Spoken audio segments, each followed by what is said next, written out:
have Bill Gates, we would not have the Microsoft, we wouldn't have the Internet Explorer if it weren't for the access to information that Bill Gates had in 1968.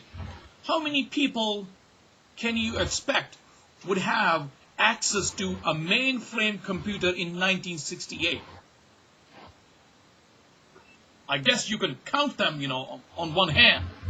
The people who would have access to that the big prototype, original mainframe computer.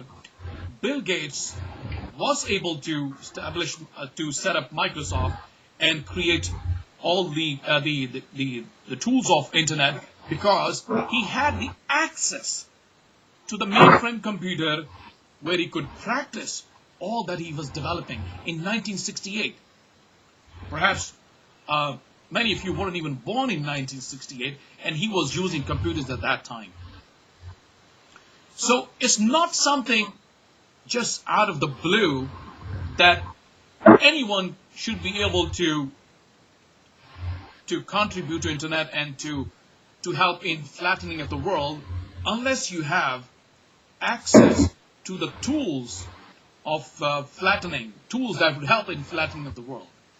These are the tools which were in the past were there only for selected few, and now these tools are available to every, not to every, but to majority of the people in the enlightened world, in the sense, who have some education. They can have access to these tools of advancement, these tools of flattening of the world. So, do you see the relationship now? How important that is, to have access to that information? Netscape provided that access to that information. Another flattener that he talks about after Netscape is the open sourcing. Instead of making these exclusive for few, selected few, the open sourcing of information, like you have these software, all the software development, which is now available in the public domain.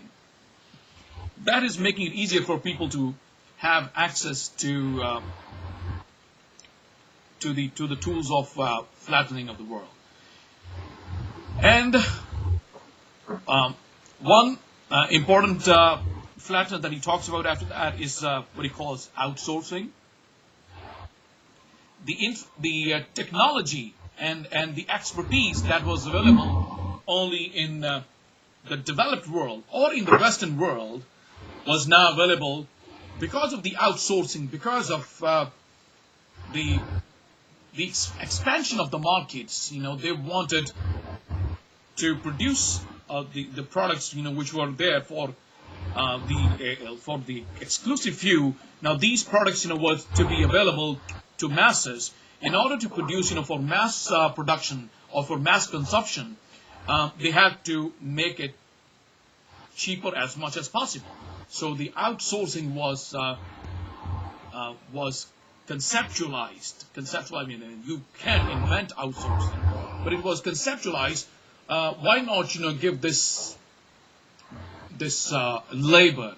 Or why not give, this expertise of the lower level to the people in Bangladesh, to the labor in India, in China, so that they could mass produce these items for us? So outsourcing became one of the flatteners, wherein people in those world, although they were producing for the Western markets, but they were at the same time being enlightened to these technologies. They were being enlightened to these luxuries and to these products, and that was one of the flatteners. Another flattener that he talks about is he relates it to the model of Walmart. That Walmart is a model of closer to perfect supply chain system. You have the consumer, you have the producer.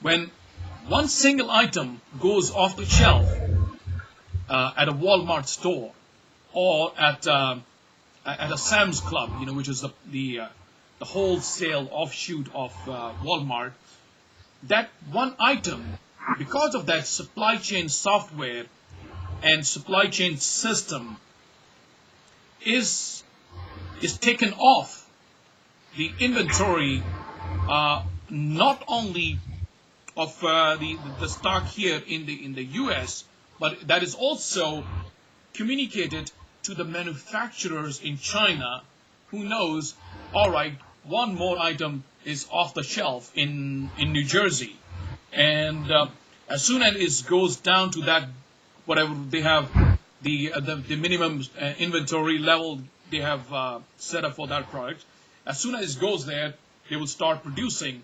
So there is no break in this supply chain. Isn't that phenomenal? UPS becomes part of this. FedEx is part of this whole supply chain. So the supply chain system was another flattener which contributed to the entire system. Now, I would not go through this whole list of the 10 flatteners that he talks about, but enough of what he says. And now is a time wherein I would comment on what he's missing in these flatteners when he talks about these flattening of the world. But before I chime in and I offer my comments on that, I would invite some of the comments from you as I've explained these flatteners. What are your views? What are your comments? Do you see that these are the real factors, or is he missing something in this globalization or the flattening of the world? We can start, from the gentleman all the way in the back. All the way in the back. Hello? Can you hear me?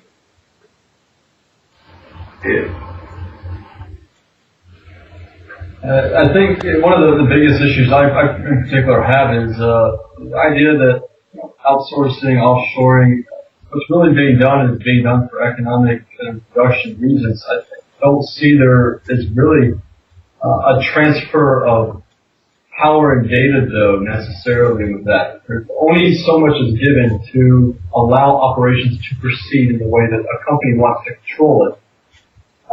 Usually companies are very protective about the intellectual property that they give out, so you're not going to see really the transfer that's going to, I think, shift power from one hand to